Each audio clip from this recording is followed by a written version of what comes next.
السلام عليكم ورحمة الله وبركاته. شباب سينيور 1 على مستوى الجمهورية. شباب سينيور 1 اللي بيحب يحل المعاصر، اللي بالنسبة له المعاصر زي بابا وماما كده. احنا عاملين لك سيريز او سلسلة حل المعاصر درس بدرس، ان شاء الله كل اسبوع هتلاقينا منزلين حل المعاصر حاجة في حاجة. عايزك تركز جدا جدا جدا. اسئلة المعاصر المرة دي السنة دي حلوة وفيها افكار كتيرة، ومش عايزك تفوت ولا فيديو. وما تنساش تعمل لايك تحت على اليوتيوب، واشوف ان شاء الله احسن درجات واشوفكم احسن الناس. تعال نبدا كده باول ليسون. واول ليسون ده كان بيتكلم على حاجه اسمها الهيدروسفير، وبيكلمك على توزيعه الميه. الووتر 70%، اللاند 30%. ونبدا نتكلم بقى السولتي 97، الفريش ووتر 3، 2 سوليد و1% كانت، لو انت فاكر كانت الليكويد. وكلمك على الووتر سايكل هو، وقال لك الووتر سايكل كان فيها 4 ستيجز. كانت الايفابوريشن، وكانت الكوندنسيشن وبريسيبيتيشن، وكانت اخر حاجه الووتر سيبنج او الووتر ليكج انفلتريشن، وات ايفر هم مسمينها ايه. تعالى كده نتكلم بسرعه كده ونشوف كده من الاسئله. كل سؤال انا هحله معاك هشرح لك فكرته واشرح لك الجزئيه بتاعته. تعالى يلا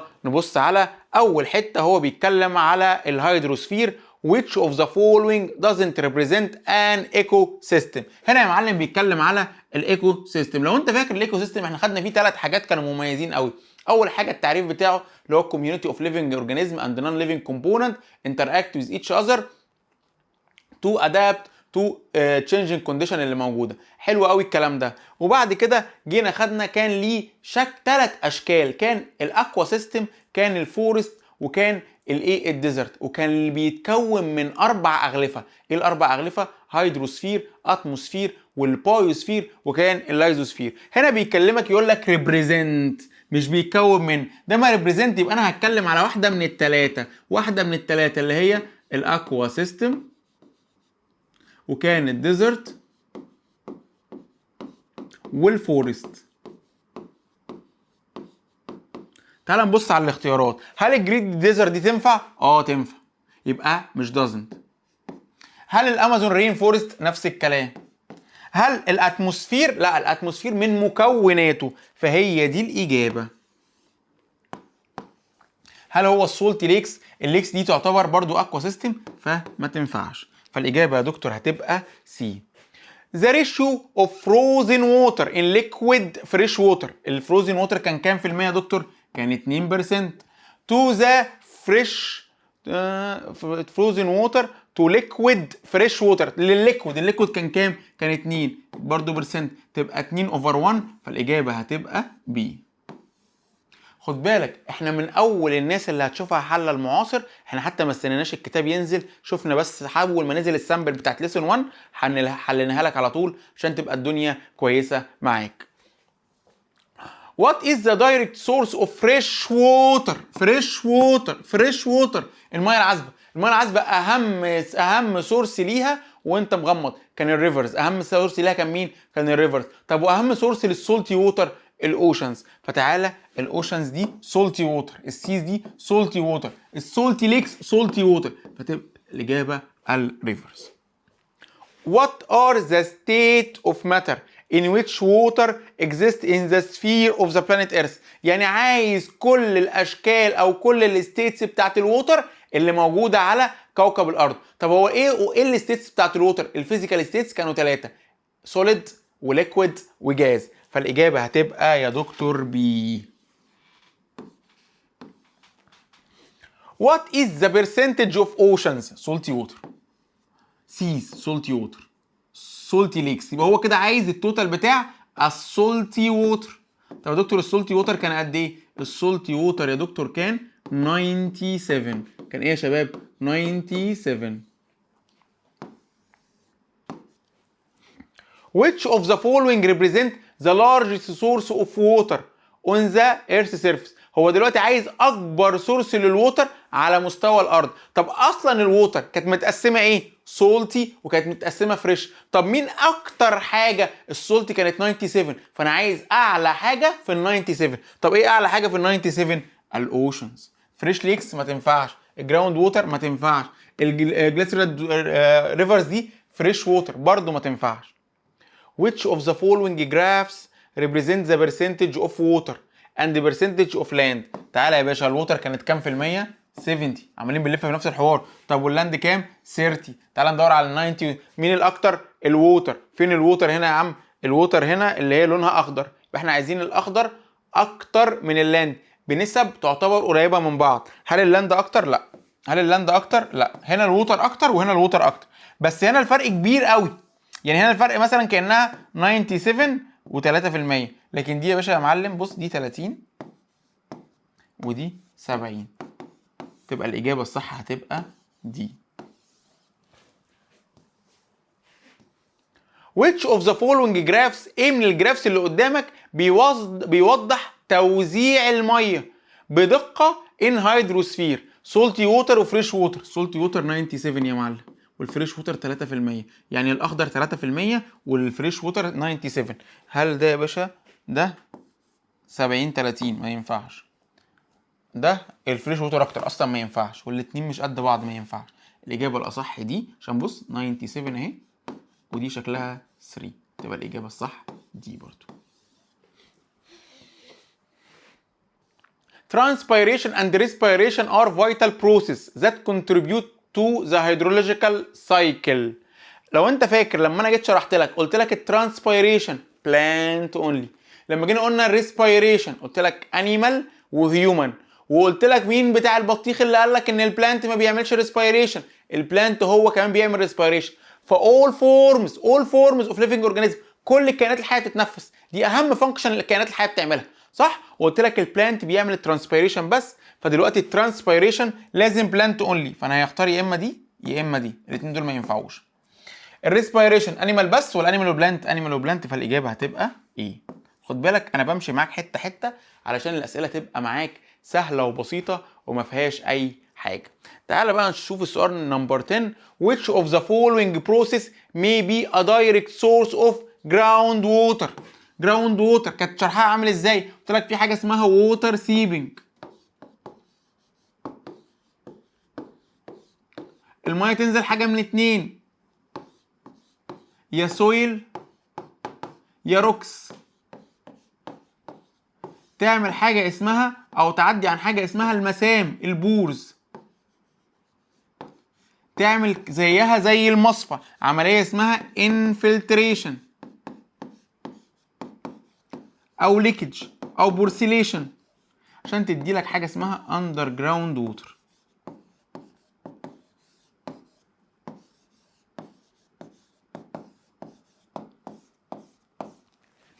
تعالى بقى، هل الووتر ايفابوريشن؟ لا. هل الترانسبيريشن؟ لا. هل الريسبيريشن؟ لا. هل البيرسوليشن؟ البيرسوليشن اللي هو الرشح او التنقية، فالاجابه الصح هتكون دي. The water cycle in nature is known as hydrogen، لا ما اسمهاش هيدروجين. geological ما اسمهاش geological. biological ما اسمهاش biological، اسمها هيدرولوجيك سايكل او هيدرولوجيكال سايكل، فالاجابه هتبقى دي. وايه كل الديات اللي جايه ورا بعض دي؟ How does water runs directly from land to oceans؟ بيقول لك دلوقتي الميه تكون موجوده في الارض، بعد ما بتكون موجوده في الارض الميه بتبدا تتسرسب من الاخرام تمشي لحد ما توصل للاوشنز. هل الايفابوريشن؟ لا. هل الكوندنسيشن؟ لا. هل الفولاتيلي التبخر؟ لا. بقى حاجه اسمها فلوينج. يعني ايه فلوينج؟ السريان. استنى كده ماشي. The opposite figure represent a part of water cycle. So the process number 1 participate in. احنا دلوقتي عايزين نجيب نمبر 1 دي. نمبر 1 دي اللي هي دي بتاعت اللي كان ليها علاقه باللاند. لاند يبقى احنا بنتكلم في الانفلتريشن. حلو. تعال نشوف بقى بتعمل ايه. الانفلتريشن دي هل بتزود الرين فولينج؟ ملهاش علاقه. هل بتكون الجراوند ووتر الاندر جراوند ووتر فورميشن؟ صح. هل بتعمل كلاودز؟ هل الكلاودز تحت؟ لا. هل السنو فولينج؟ ملهاش علاقه بالسنو فولينج، فالاجابه الاصح هتبقى بي.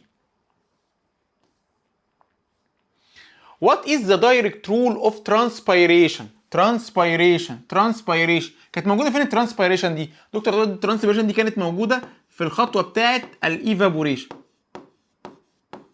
قلت لك كان في دايركت سورس اللي هو الهيتنج اوف ووتر فورم، والان دايركت اللي هو كان الترانسبيريشن والاكسكريشن. هل هي بتعمل بيرسوليشن؟ لا، البيرسوليشن دي بتاعت الانفلتريشن ما تنفعش. هل بتعمل كوندنسيشن؟ لا. هل بتعمل انكريزنج كربون دايوكسيد؟ ملهاش علاقه. هل بتزود كميه الووتر فيبر في الاتموسفير؟ دي الاجابه الصح، والاجابه شكلها كده هتفضل دي.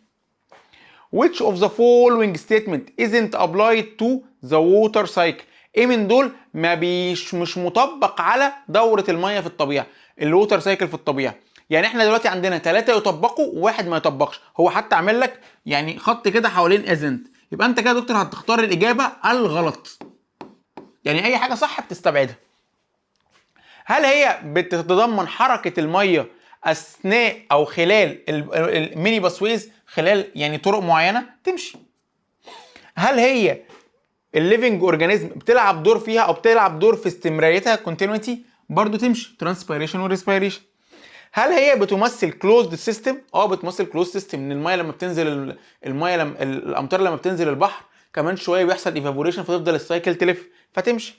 ايه الوحيده اللي ما تمشيش؟ بيقول لك ان هي بتحافظ على يعني ثبات سطح الكره الارضيه، وده قلت لك ده غلط. ليه؟ ان دلوقتي الدنيا لما بتمطر على صحراء مره واثنين وثلاثه، الصحراء دي بتتحول لايه؟ بتتحول لزرع. فهل دي هتفضل زي ما هي؟ لا، بتتغير. فالاجابه الصح هتبقى سي، عشان سي دي الوحيده اللي غلط فيهم.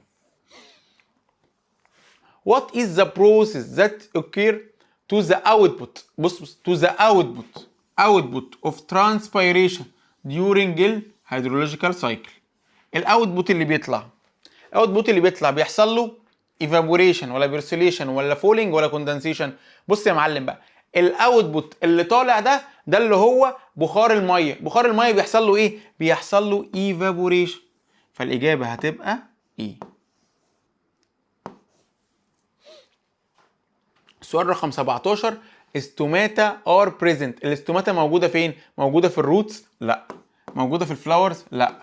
موجوده في الفروتس؟ لا. الاستوماتا موجوده في الليفز. معلومات عامه جدا جدا جدا جدا. What is the biological process that the animal perform؟ يعني ايه العمليه الحيويه اللي الانيمال بيعملها وبيساعد في الووتر سايكل؟ ده ما قال لك انيمال، احنا بنتكلم في الليفنج اورجانيزم بيعملوا حاجتين، ريسبيريشن وترانسبيريشن. الترانسبيريشن كانت بلانت اونلي. مين اللي كان بيعمله؟ الانيمال كان بيعمل حاجه اسمها ريسبيريشن. فالاجابه هتبقى ايه؟ خد بالك انا ما بقراش معاك الاختيارات كتير، ان انا بحاول افكر معاك في السؤال، فلما انت تبقى عارف الاجابه قبل ما تقرا الاختيارات دي تبقى احسن وادق. Which of the following process is the opposite to condensation؟ condensation process دي كانت بتعمل ايه؟ الدكتور كنت لي كانت بتحول الجاز لليكويد. طب عكسها يتحول الليكويد لجاز. مين اللي بتحول فيها الليكويد لجاز؟ عمليه اسمها الايفابوريشن. فهل البورسيليشن؟ لا. هل الايفابوريشن؟ صح. رين فولينج لا، وايس ميلتنج برضو لا. which of the following process مش نتيجه doesn't result in increased percentage of water vapor؟ يعني ايه مش نتيجه لزياد او هو مش نتيجه بيسبب زياده البرسنتج اوف ووتر فيبر؟ الترانسبيريشن بيزود، الانيمال ريسبيريشن بيزود، السي ووتر ايفابوريشن بيزود. طب مين الوحيد اللي ما بيزودش؟ ووتر بيرسوليشن. يا رب بس تكون الصوره واضحه، عشان هو اصلا الكتاب جودته مش احسن حاجه. بس خد بالك هو معظم الاسئله دي هي نفس الاسئله بتاعه المعاصر بتاع السنه اللي فاتت، واحنا اوريدي حلينه في الواجب بتاعنا. فلو انت مش شايف المعاصر هتلاقي فيديو الواجب فيه الاسئله باينه بشكل اقوى شويه. Which of the following isn't from the nitrogenous waste؟ النيتروجينوس ويست اللي بتحصل في الاكسكريشن كانوا 3 حاجات. كانوا اول حاجه الامونيا، وكانوا اليوريا، وكانوا اليوريك اسيد. تعالى بقى نشوفهم. الامونيا صح، اليوريا صح، يوريك اسيد صح. الوحيده اللي غريبه وهو دي التركايه النيتروجين جاز. فالاجابه الصح هتكون يا دكتور بي. as the number of plant leaves، يعني كل ما ورق الشجره عدده يزيد كميه الترانسبيريشن تزيد. ان كل ما ورق الشجر هيزيد كل ما هزيد كميه الاستوماتا، كميه الاخرام البورز الميكروسكوبيك بورز، فيحصل ترانسبيريشن اكتر. فالاجابه الصح هتبقى increase. which of the following factors، ايه من الفاكتورز دول ما بيأثرش على الترانسبيريشن، ما بيأثرش عليها؟ هل النمبر اوف بلانت ليفز؟ لا يأثر طبعا، احنا لسه قايلين من شويه. هل رطوبه الميه؟ اكيد كل ما الميه ما تبقى رطوبتها اعلى، كل ما كميه الميه اللي هتطلع اكتر، فكل ما الترانسبيريشن هيزيد، دي اسمها الرطوبه. هل درجه الحراره؟ كل ما درجه الحراره اكتر، كل ما انا احتاج ان انا اقلل من درجه حراره النبات فاعمل ترانسبيريشن اكتر. ده كان من الاسباب اصلا، دي تنفع. الوحيده اللي ملهاش علاقه نمبر اوف فلاور اند فروتس، يعني برضو الترانسبيريشن مثلا بيعملوا الشجر العادي اللي انت بتشوفه في الشارع ده، هل ما بيعملش ترانسبيريشن؟ لا بيعمل ترانسبيريشن، مع انه يعتبر ما فيهوش ولا فلاورز ولا فروت. فالاجابه الصح هتبقى بي. خد بالك احنا قربنا نخلص خلاص. in which of the following periods، يعني ايه من الفولوينج من الفترات في اليوم the rate of transpiration بيزيد؟ بالعقل كده، هو الترانسبيريشن بيزيد امتى؟ بيزيد لما احب اقلل من درجه حراره النبات. طب انا بقى عايز اقلل من درجه حراره النبات، هل اقلله بالليل؟ لا، درجه حراره النبات بالليل عاديه. الصبح بدري برضو لا. اكيد في اقوى وقت اللي هو الوقت الظهيره، في الايرلي مورنينج ما تنفعش، السانست برضو ما تنفعش، مش منطقيه، الايفنينج ما تنفعش. اقوى وقت كان ات نون اللي هو في منتصف الظهيره. تعالى كده نبص على شويه من الاسئله الميسلينيوس كده، وكده كده انا هنزل لك PDF في حل الاسئله الميسلينيوس دي بس ريتن، بس تعالى كده ايه نمشي ايدينا فيهم. قال لك everything surround us including biotic compound and abiotic compound، دي الانفايرمنت يا معلم. community of living organisms interact with each other and the other abiotic compounds، ده الايكو سيستم يا معلم. ايكو سيستم.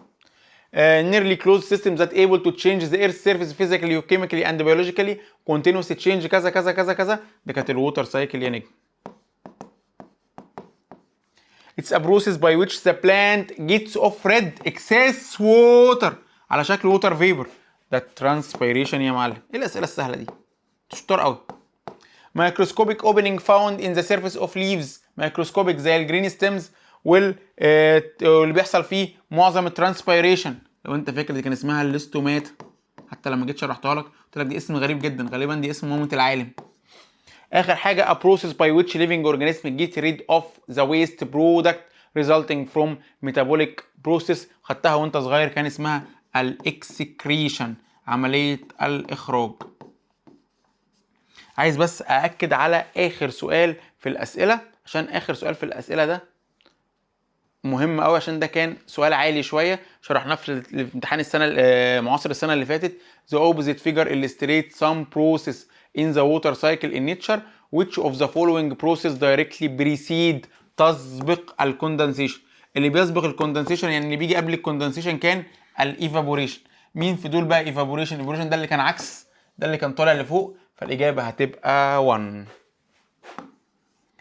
Which of the following process ما بيخضعش لتأثير الجاذبية doesn't care by the effect of gravity، وكنا بنأكد على حوار الجرافيتي ده كان الايفابوريشن، وكانت الإجابة برضو 1. الايفابوريشن ده اللي هو من تحت لفوق، اللي هي دي ايفابوريشن.